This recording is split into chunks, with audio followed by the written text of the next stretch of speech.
Ang programang ito ay rated SPG. Striktong patnubay at gabay ng magulang ang kailangan. Maaaring may masiselang tema, lengguwahe, karahasan, sexual, horror o droga na hindi angkop sa mga bata. Hindi mo siya pinakawalan, mapipilitan ako magsumbong sa polis.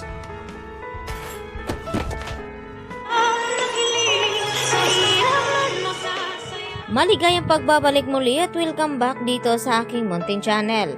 Narito na nga ang ating pakatutukan ngayong Miyerkules sa abot kamay na pangarap. Hindi nga nagtagumpay itong si Harry na iligtas nga itong si Lynette dahil naabutan nga ni Carlos itong si Lynette habang humihingi nga sana ng tulong itong si Harry. At dito nga na sinuntok ni Harry ang kanyang ama at pinapaamin kung totoo nga ba na pinaslang ng kanyang ama itong si Irene at wala na ngang choice itong si Carlos kundi aminin dito kay Harry ang lahat-lahat. At dito nga na inamin din ni Carlos na hindi niya nga raw kinidnap itong si Lynette dahil mahal na mahal nga daw niya ito at ayaw niyang mawala sa kanya.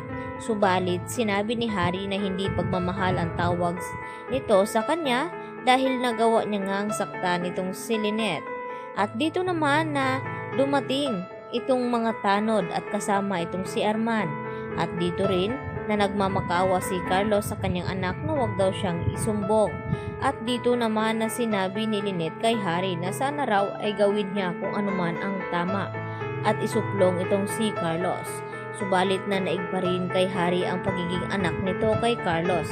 Kaya nang lumabas itong si Harry at hinarap itong mga tanod at si Arman, ay dito naman na nagpakilala nito na siya nga ang anak ni Carlos at hindi nga daw siya nawawala dahil nagkita na nga raw sila ng kanyang ama at narinig nga nila na may sumigaw.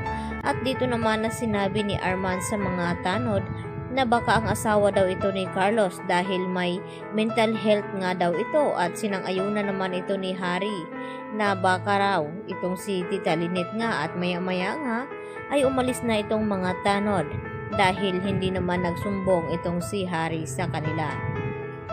At umaasa itong si Lynette na isusuplong na nga itong si Carlos at makukulong na, subalit nagkamali ito dahil ng pagbalik nga dito ni Harry ay dito niya na sinabi kay Carlos na pakawalan nga itong si Lynette. At dahil kung hindi niya ito pakawalan ay mapipilitan nga raw siyang magsumbong sa mga pulis at alam ni Carlos na hindi nga daw magagawa ni Harry iyon dahil anak niya nga ito.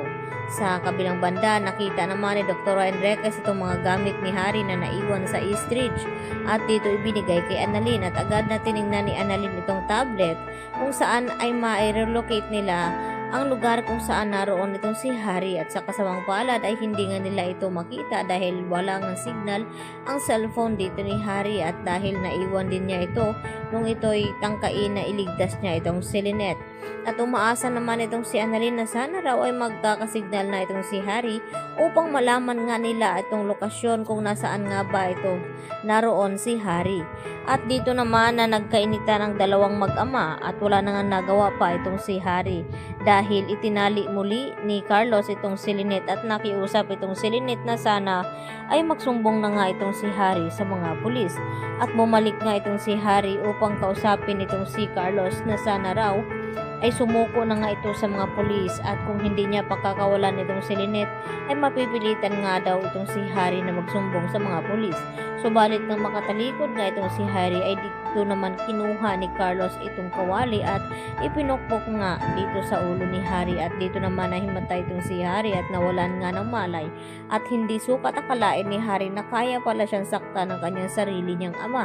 At nang magkamalay na nga itong si Harry ay nagulat na lamang ito na itinali na rin siya dito ni Carlos nang sa ganun ay hindi na siya makakalabas sa kanilang bahay at hindi na makapagsumbong sa mga pulis. Kaya dalawa na nga sila dito ni Lynette na nakakulong at nakatali.